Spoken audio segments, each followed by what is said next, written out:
Duty के दौरान एक पत्नी का बार बार अपने पति को टेलीफोन कॉल करना मुसीबत का कारण बन गया और बात बढ़ती चली गई। कौन सोच सकता है कि एक पति पत्नी के टेलीफोन पर सिर्फ बात करने के चक्कर में रेलवे को 3 करोड़ रुपए का घाटा हो जाए, लेकिन ऐसा हो गया। एक पति महोदय भारतीय रेलवे में स्टेशन मास्टर थे। पत्नी बार बार उन्हें कॉल किया करती थी। फोन रिसीव ना करने से पत्नी नाराज हो जाया करती थी, इसलिए वह ना चाहते हुए भी पत्नी का कॉल अटेंड किया करते थे। रेलवे को इतना झटका लगा कि इस बातचीत के कारण पति की नौकरी भी अटक गई। पति ने अधिकारियों को बहुत समझाया कि सब कुछ उनकी पत्नी के बार बार टेलीफोन कॉल करने के चक्कर में हुआ, लेकिन कोई उनकी सुनने के लिए तैयार नहीं हुआ। नौकरी से सस्पेंड होने के बाद पत्नी की शिकायत लेकर कोर्ट तक पहुंच गए। केस सुनने वाले भी हैरान रह गए, क्योंकि मामला ही इतना विचित्र रहा जिसकी चर्चा हो जाती है। जो सामने आया उसके अनुसार एक व्यक्ति बतौर स्टेशन मास्टर रेलवे में जॉब किया करते थे। जब वह ड्यूटी पर होते थे तो पत्नी बार बार उन्हें टेलीफोन कॉल किया करती थी। उन्होंने पत्नी को कई बार बहुत समझाया कि जब वह ड्यूटी पर हों तो वह उन्हें कॉल ना किया करें, क्योंकि उनकी ड्यूटी बहुत जिम्मेदारी वाली होती है। लेकिन पत्नी उनकी बात को अनसुना कर देती थी और बार बार उन्हें कॉल किया करती थी। उनके बीच कभी अनबन हो जाती थी तो पत्नी और भी ज्यादा कॉल किया करती थी। एक बार जब वह ड्यूटी पर थे तभी उनके पास पत्नी का कॉल आ जाता है और वह उनसे टेलीफोन पर ही झगड़ा करने लगती हैं। इसका अंत उनके बीच ओके शब्द से हुआ और यही ओके रेलवे के लिए भी मुसीबत बन गया, क्योंकि ओके शब्द की वजह से ही 3 करोड़ रुपए का घाटा हुआ। दरअसल एक दिन स्टेशन मास्टर जब अपनी ड्यूटी पर थे तभी उनके पास पत्नी का कॉल आ गया।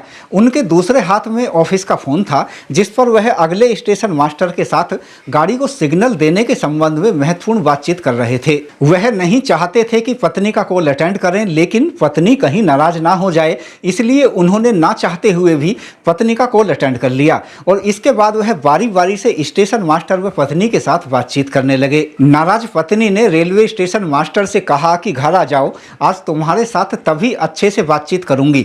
इसके जवाब में पति ने उन्हें ओके कह दिया। यह ओके जब दूसरी लाइन पर दूसरे स्टेशन मास्टर ने सुना तो उन्होंने अपने स्टेशन पर खड़ी मालगाड़ी को आगे बढ़ने का सिग्नल दे दिया, क्योंकि यही निर्देश मांगने के लिए उन्होंने स्टेशन मास्टर के पास कॉल किया था। उन्हें यह नहीं पता था कि स्टेशन मास्टर ने अपनी पत्नी को ओके कहा है। उन्होंने सोचा कि उनके लिए सिग्नल दे दिया गया है, इसलिए उन्होंने गाड़ी को आगे बढ़ा दिया। उनकी गलती की वजह से रेलवे का उस रूट का पूरा यातायात ही गड़बड़ा गया। इसके बाद मामले की जांच हुई और जांच के बाद रेलवे स्टेशन मास्टर को सस्पेंड कर दिया गया। हालांकि उन्होंने वजह बताई कि उनकी पत्नी के साथ अनबन चल रही थी और पत्नी से जब वह टेलीफोन पर बातचीत कर रहे थे तो उन्होंने पत्नी को ओके कहा था, ना कि अगले वाले स्टेशन मास्टर को। लेकिन उनकी सुनने के लिए कोई तैयार नहीं हुआ, क्योंकि रेलवे को इस वजह से 3 करोड़ रुपए का नुकसान भी हुआ। उनके बीच पहले से ही अनबन चली आ रही थी, लेकिन इस घटनाक्रम के बाद अनबन का दायरा उन दोनों के बीच और भी ज्यादा बढ़ गया और पति यह आरोपित करते थे कि पत्नी के बार बार टेलीफोन कॉल करने की वजह से ही उनकी नौकरी पर आंच आई है। बात जब हद से ज्यादा बढ़ने लगी तो पत्नी ने न सिर्फ अपने स्टेशन मास्टर पति बल्कि उनके परिवार के विरुद्ध ही एक मुकदमा दर्ज करा दिया। दूसरी तरफ पति ने पत्नी द्वारा दर्ज कराए गए मामले को झूठा करार दिया और तमाम तरह के तथ्य भी पेश किए, लेकिन उनको अनसुना कर दिया गया। इसके बाद वह माननीय छत्तीसगढ़ हाईकोर्ट पहुंच गए। हाईकोर्ट में उन्होंने यह बताया कि पत्नी की वजह से उनकी जिंदगी में कितने सारे बदलाव आ गए, इसलिए वह यह चाहते हैं कि उनकी पत्नी से उन्हें मुक्ति दिलाई जाए